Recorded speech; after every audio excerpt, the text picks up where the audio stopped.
Film की शुरुआत एक कमर्शियल हवाई जहाज से होती है जो आसमान में बिल्कुल आराम से उड़ रहा होता है। सब कुछ शांत है, इतना शांत कि थोड़ा अजीब लग रहा है। कॉकपिट के अंदर कैप्टन आराम से कहता है कि मौसम पूरी तरह साफ है और वे लगभग 1 घंटे में अपनी मंजिल तक पहुंच जाएंगे। न कोई टर्बुलेंस, न कोई चेतावनी, बस एक बिल्कुल नॉर्मल उड़ान। लेकिन यह नॉर्मल माहौल ज्यादा देर तक नहीं टिकता। अचानक विमान के सिस्टम खराब होने लगते हैं। एक एक करके इंस्ट्रूमेंट्स बंद होने लगते हैं, स्क्रीन गड़बड़ाने लगती है और पूरा कॉकपिट खराब हो जाता है। कैप्टन तुरंत कंट्रोल से संपर्क करने की कोशिश करता है। उम्मीद करता है कि कुछ साफ जानकारी मिलेगी, लेकिन जो जवाब मिलता है वह हालात को और अजीब बना देता है। कंट्रोल कहता है कि सब कुछ ठीक है, कोई तकनीकी समस्या नहीं है और आगे का मौसम भी बिल्कुल साफ है। एक पल के लिए कैप्टन थोड़ा शांत हो जाता है। शायद यह सिर्फ एक छोटी सी गड़बड़ी है, लेकिन तभी वे उसे देखते हैं। उनके ठीक सामने अचानक एक बहुत बड़ा तूफान बन जाता है। अंधेरा, डरावना और ऐसा जिसे नजरअंदाज करना नामुमकिन है। कैप्टन और पायलट कुछ सेकंड के लिए जम जाते हैं। साफ दिख रहा है कि वे डर गए हैं। वे फिर से कंट्रोल से संपर्क करने की कोशिश करते हैं, लेकिन इस बार कुछ नहीं मिलता। न सिग्नल, न जवाब, सिर्फ खामोशी। और अब उनके पास कोई और रास्ता नहीं बचता। उन्हें सीधे उसी तूफान के बीच से उड़ना पड़ेगा। केबिन के अंदर यात्रियों को सीट बेल्ट बांधने के लिए कहा जाता है। तनाव तुरंत फैल जाता है। जैसे ही विमान तूफान में जाता है, सब कुछ बिगड़ जाता है। बहुत तेज झटके, चमकती रोशनी, लोग डर के मारे चीखने लगते हैं। ऐसा लगता है जैसे विमान कभी भी गिर सकता है, लेकिन किसी तरह पायलट उसे संभाल लेते हैं और तूफान से बाहर निकाल लेते हैं। और ठीक जब लगता है कि अब सब ठीक हो गया है, हालात और भी खराब हो जाते हैं। जैसे ही वे तूफान से बाहर आते हैं, अचानक रात हो चुकी होती है। अभी थोड़ी देर पहले दिन था और अब पूरी काली रात। कैप्टन और पायलट एक दूसरे को हैरानी से देखते हैं। कुछ ही पल पहले तो दिन था, फिर इतनी जल्दी रात कैसे हो गई? कुछ तो गड़बड़ है। अब तक विमान के लगभग सारे सिस्टम बंद हो चुके हैं, सिर्फ रडार काम कर रहा है और रडार पर जो दिखता है वह बहुत डरावना है। उनके चारों तरफ कई विमान के सिग्नल दिख रहे हैं, तेजी से घूमते हुए, बिल्कुल लड़ाकू विमानों के फॉर्मेशन जैसे। फिर भी वे खुद को शांत रखने की कोशिश करते हैं। शायद यह भी कोई तकनीकी खराबी हो, शायद कंट्रोल वापस संपर्क करे। लेकिन मिनट बीत जाते हैं, पूरे 10 लंबे मिनट, और अभी भी कोई सिग्नल नहीं आता। अब कैप्टन एक फैसला लेता है। वह विमान को नीचे ले जाने का निर्णय करता है ताकि वे देख सकें कि असल में हो क्या रहा है। जैसे जैसे वे नीचे आते हैं,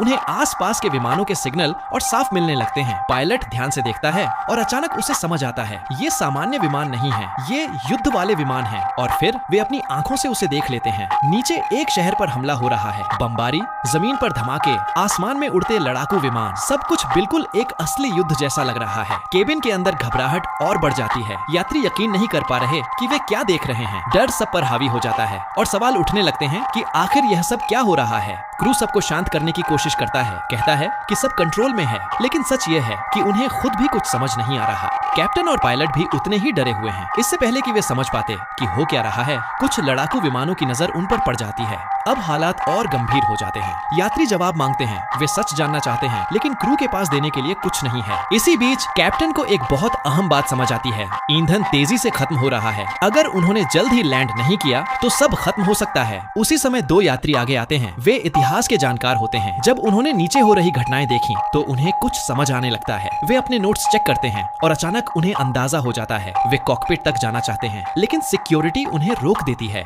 इसलिए वे वहीं से जोर से बताते हैं कि उन्होंने क्या समझा है। जो विमान वे देख रहे हैं वे दूसरे विश्व युद्ध के समय के हैं। ऐसे विमान जो आज की दुनिया में होने ही नहीं चाहिए थे। कैप्टन यह सुनकर गुस्सा हो जाता है। उसे यह बात पागलपन लगती है। वह पहले उनकी बात मानने से मना कर देता है, लेकिन इतिहासकार पीछे नहीं हटते। वे साफ कहते हैं कि किसी तरह यह विमान समय में पीछे चला गया है, 1940 के दशक में, जब पूरी दुनिया युद्ध में डूबी हुई थी। अब यह बात सब कुछ बदल देती है। कैप्टन पूरी तरह यकीन नहीं करता, लेकिन हालात उसे सोचने पर मजबूर कर देते हैं। वह उन्हें अपनी बात समझाने का मौका देता है, लेकिन चेतावनी देता है कि यात्रियों में दहशत न फैले। और फिर विमान आगे बढ़ता है, और भी ज्यादा अनजान हालात की तरफ। कुछ देर बाद आखिरकार उनका संपर्क होता है, लेकिन अपने कंट्रोल टावर से नहीं, बल्कि उस समय के एक सैन्य अधिकारी से। वह अधिकारी तुरंत पहचान पूछता है, साफ तौर पर शक में। कैप्टन समझाने की कोशिश करता है कि उन्हें मदद चाहिए, लेकिन अधिकारी भरोसा नहीं करता। तब कैप्टन उससे सिर्फ एक सवाल पूछता है, आज की तारीख क्या है? जो जवाब मिलता है वह सबको हिला देता है, 17 जून 1974। और उसी पल सब कुछ साफ होने लगता है, क्योंकि इस विमान में बैठे लोग 2015 से आए हैं। अब कैप्टन भी धीरे धीरे जोड़ने लगता है। इतिहासकार गलत नहीं थे, वे सही थे। सच्चाई साबित करने के लिए कैप्टन इतिहासकारों को अधिकारी से बात करने देता है। वे एक बड़े हादसे की भविष्यवाणी करते हैं, एक विशाल जहाज जो डूबने वाला है। अधिकारी हैरान रह जाता है, लेकिन जब वह सच साबित होता है तो उसे उन पर भरोसा हो जाता है। जाता है। अब वह उनकी मदद करने के लिए तैयार हो जाता है। सैन्य अधिकारी के साथ उनका संपर्क मजबूत हो जाता है। अब वह उन्हें वापस भेजना चाहता है, लेकिन एक बड़ी समस्या है, उसे उनकी सही लोकेशन चाहिए जो उन्हें खुद भी पता नहीं है। तब कैप्टन एक तरीका सोचता है, वह विमान की लाइट्स ऑन कर देता है ताकि नीचे वाले उन्हें देख सकें। लेकिन यह चाल उल्टी पड़ जाती है और वे टारगेट बन जाते हैं। कुछ ही देर में लड़ाकू विमान उन पर फायरिंग शुरू कर देते हैं। केबिन में अफरा तफरी मच जाती है, लोग चीखने लगते हैं। अब यह सिर्फ भ्रम नहीं रहा, यह जान बचाने की लड़ाई है। लेकिन कैप्टन को एक बात समझ आती है, ये पुराने जमाने के विमान हैं, तेज नहीं है। वह एक खतरनाक चाल चलता है, विमान को ऊपर ले जाने की बजाय नीचे तेजी से गोता लगाता है और यह काम कर जाता है। कुछ दुश्मन विमान कंट्रोल खो देते हैं, लेकिन राहत ज्यादा देर नहीं रहती। एक मिसाइल दागी जाती है, वह टकराती है और विमान को नुकसान पहुंचता है। एक खिड़की टूट जाती है और पूरा विमान हिल जाता है। इतिहासकार फिर आगे आते हैं। वे एक आखिरी योजना बनाते हैं। एक छोटा डिवाइस पैराशूट से नीचे भेजा जाता है ताकि सेना को उनकी सही लोकेशन मिल सके। यह काम कर जाता है। अब सेना को उनकी सही जगह पता चल जाती है। लेकिन समस्या अभी खत्म नहीं हुई, ईंधन बहुत कम बचा है और तभी वही तूफान फिर से सामने आ जाता है। अब सब समझ जाते हैं कि यह सब एक टाइम लूप है, वे अपने समय के नहीं हैं और अब वापस खींचे जा रहे हैं। कैप्टन तुरंत विमान को तूफान में ले जाने का फैसला करता है। सब लोग खुद को संभाल लेते हैं। जैसे ही विमान तूफान में जाता है, फिर से सब कुछ हिल जाता है। तेज झटके, रोशनी और फिर अचानक खामोशी, और फिर वे वापस अपने समय 2015 में आ जाते हैं। सब कुछ शांत है, लेकिन विमान अब भी खराब हालत में है। ईंधन लगभग खत्म हो चुका है और इमरजेंसी लैंडिंग करनी पड़ती है।